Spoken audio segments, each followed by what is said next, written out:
Oke baik, Assalamualaikum warahmatullahi wabarakatuh. Maka nama saya Dandi Kurniawan, jurusan Hukum Keluarga kelas B, NIM saya 2483110056. Adapun saya membuat video akan menjelaskan materi tentang mata perkuliahan Hukum Perdata Internasional yang berjudul Kedudukan Orang Asing, Hak, Kewajiban, dan Prinsip Perlakuan Nasional.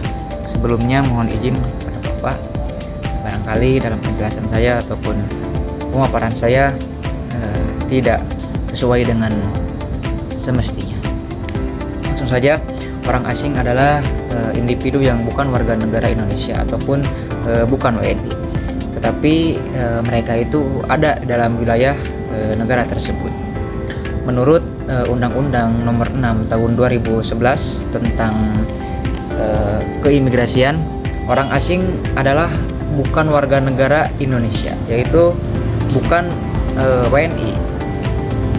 Adapun kedudukannya diatur oleh hukum nasional, peraturan perundang-undangan negara ataupun tuan rumah negara tersebut, dan juga hukum internasional, konvensi, perjanjian bilateral ataupun multilateral.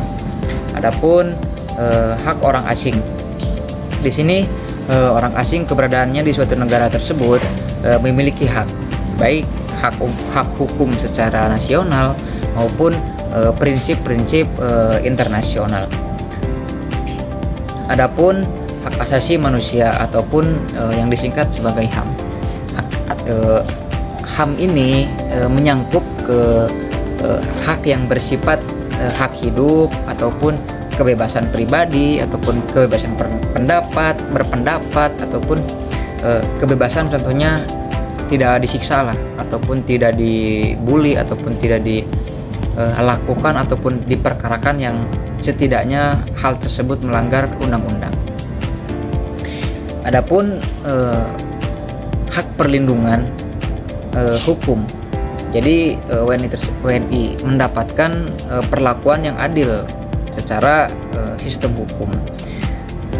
Contoh selanjutnya, ada hak untuk mengakses pengadilan ataupun mengakses bantuan hukum ataupun upaya banding ketika contoh si WNI tersebut mengalami hal-hal yang sekiranya membuat dirinya tersebut rugi ataupun tersakiti ataupun melakukan hal-hal yang sekiranya orang tersebut melukai dirinya. Terus selain HAM, adapun hak sosial dan ekonomi. Hak sosial dan ekonomi itu mencakup mengakses untuk WNI tersebut mengakses kesehatan ataupun pendidikan ataupun kesempatan bekerja sesuai dengan izinnya.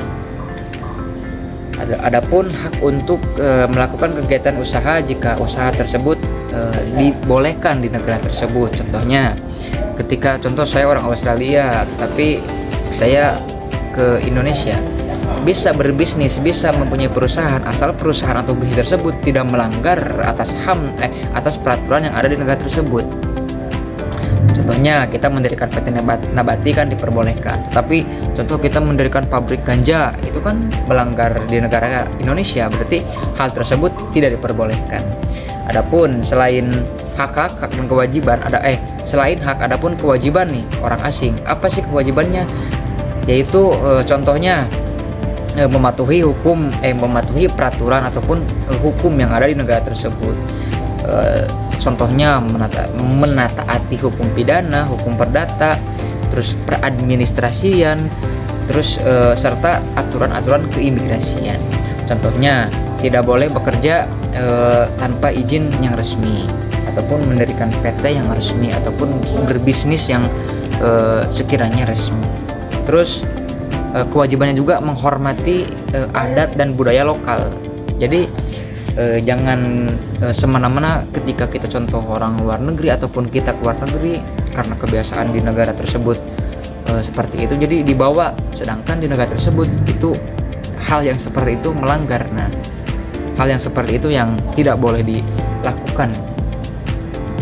Ya, jaga sopan santun, etika ketika tidak hanya kita bepergian ke luar negeri, kita hanya berpergian ke contoh satu wilayah, contoh dari Majalengka ke Cirebon ataupun dari Cirebon ke Majalengka, itu haruslah menghormati budaya kearifan lokal tersebut. Terus adapun kewajiban ketika WNI itu membayar pajak. Ketika contoh pajak bisnis ataupun dan pajak tersebut dibayarnya dengan sesuai peraturan yang ada di negara tersebut. Terus menjaga ketertiban dan keamanan. Nah, hal yang paling penting adalah menjaga ketertiban dan keamanan. Ketika seseorang contoh mendirikan PT ataupun perusahaan ataupun bisnis, ketika sudah menjaga ketertiban dan keamanan, insya Allah hal tersebut akan menarik konsumen ataupun menarik para pekerja ataupun menarik para investor ketika hal tersebut yaitu menjaga keamanan dan ketertiban itu sudah dijalankan. Mungkin hanya itu yang bisa saya sampaikan, kurang dan lebihnya mohon maaf. Wabillahi taufiq wal hidayah. Wassalamualaikum warahmatullahi wabarakatuh. Assalamualaikum warahmatullahi wabarakatuh. Baik, di sini saya Muhammad Alvin Hanifuddin dengan NIM 2483110052. Di sini izinkan saya untuk melanjutkan penjelasan presentasi dari saudara Dandi dari kelompok 7. Ya, langsung saja. Di sini saya akan menjelaskan pembahasan yang kedua, yaitu tentang prinsip perlakuan nasional. Di sini apa sih pengertian prinsip perlakuan nasional itu? Prinsip ini lahir dari hukum internasional dan banyak diterapkan dalam perjanjian perdagangan maupun investasi. Jadi emang secara global prinsip ini nih emang sudah dipersetujui oleh internasional, disetujui dan secara global sudah diakui. Prinsip ini adalah tentang perjanjian atau perdagangan investasi atau bisnis gitulah. Lalu pengertiannya apa sih dari prinsip perlakuan nasional ini? Jadi negara tuan rumah wajib yang namanya memperlakukan orang asing ya, merupakan WNA itu sama seperti warga lokal atau sama seperti warga negara sendiri dalam bidang tertentu. Jadi nggak ada namanya diskriminasi kepada orang asing nih, nggak ada namanya diskriminasi terhadap bisnis atau investasi apapun, jadi harus setara lah pengertiannya. Nah, di sini jelas bertujuan untuk mencegah diskriminasi dan melindungi hak orang asing. Jadi negara tuan rumah dan orang asing ini disetarakan hak-haknya dan tidak boleh didiskriminasikan. Di sini ada contoh penerapannya ya. Contohnya itu pertama, akses terhadap perlindungan hukum. Jadi warga negara asing kalau di Indonesia itu dapat juga perlindungan hukum dari negara tuan rumah. Lalu yang kedua, perlakuan setara dalam bidang perdagangan, investasi atau hak cipta. Jadi tetap diperlakukan setara maupun perdagangan apapun, investasi apapun, tidak boleh ada namanya kecurangan atau dilebih-lebihkan, dikurang-kurangkan untuk negara asing ini. Dan hak ciptanya juga diberikan hak yang seadil-adilnya. Lalu yang ketiga juga ada akses layanan publik seperti layanan publik seperti pendidikan, kesehatan dasar, itu semuanya harus setara kepada orang asing. Tapi di sini ada juga sudah diperlukan, tapi juga orang asing juga mendapat namanya batasan, yaitu batasan-batasan prinsip. Itu ada yang pertama, tidak berlaku untuk hak-hak politik seperti memilih presiden atau memilih caleg-caleg DPR yang lain. Itu ada batasannya, tidak boleh karena Ya prinsipnya ya orang asing, jadi nggak boleh memilih dalam pemilu ataupun apapun itu. Yang kedua, terus batasan prinsip untuk orang asing adalah tidak berlaku untuk jabatan strategis. Misalnya orang asing ini jadi TNI, terus pengen jadi Polri, terus atau ASN tertentu itu tidak bisa dibatasi oleh batasan prinsip ini. Yang ketiga, ada kepemilikan tanah dari sumber daya alam, biasanya dibatasi hanya untuk warga negara. Jadi tanah ini untuk orang asing ini sumber daya alam ya, misalnya ada orang asing punya sumber daya alam, nah tanahnya itu dibatasi karena hanya untuk warga negara aja, batasan prinsip ini. Lalu yang pembahasan selanjutnya, kedudukan orang asing di Indonesia. Jadi kedudukan orang asing di Indonesia ini dasar hukumnya ada di Undang-Undang Dasar 1945 pasal 28D yang menjamin HAM tanpa diskriminasi. Lalu Undang-Undang Indonesia Nomor 6 Tahun 2011 mengatur keluar masuk, izin tinggal dan deportasi orang asing.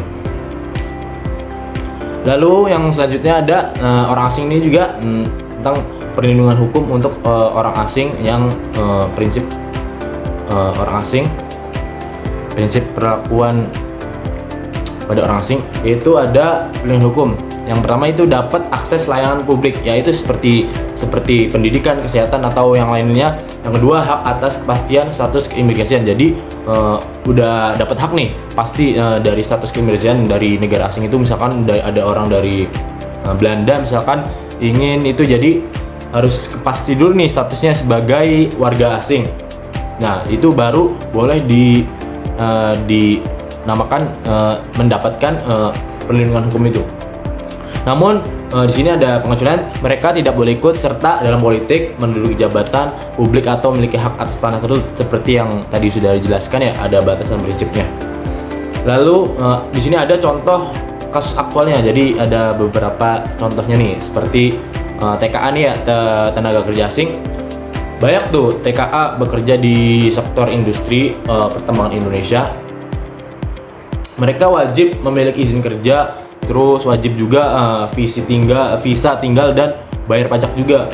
Jadi contohnya jika melanggar nih jika melanggar bisa dideportasi gitu. Nah kasus deportasi ini apa sih? Orang asing yang melanggar hukum, misalnya overstay atau tindak pidana ya di negara tuan rumahnya, lalu penyalahgunaan izin tinggal. Nah itu orang asing itu bisa kalau itu dapat kena sanksi deportasi. Nah lalu ada juga kasus di sini, kasus yang kedua itu kasus aktual kedua itu yaitu pencari pengungsi dan pencari suaka. Indonesia bukan negara pihak Konvensi Pengungsi 1951, tetapi tetap memberikan perlindungan kemanusiaan kepada pencari suaka atas dasar HAM.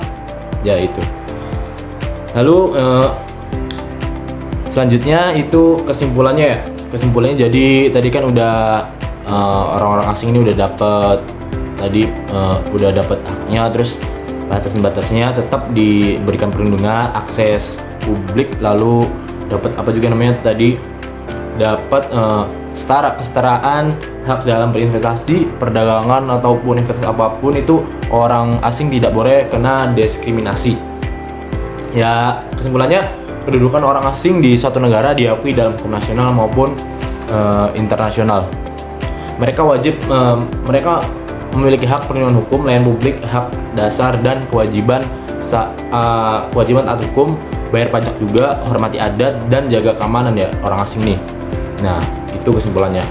Prinsip perlakuan nasional menjamin tidak adanya diskriminasi, tetap ada batasan terutama di bidang politik itu tidak memilih, terus keamanan juga tetap diberi keamanan, perlindungan dan komunikasi sumber daya dengan keseimbangan antara hak dan kewajiban hubungan antar orang asing. Ya mungkin itu saja dari saya, kurang lebihnya mohon maaf. Wassalamualaikum warahmatullahi wabarakatuh.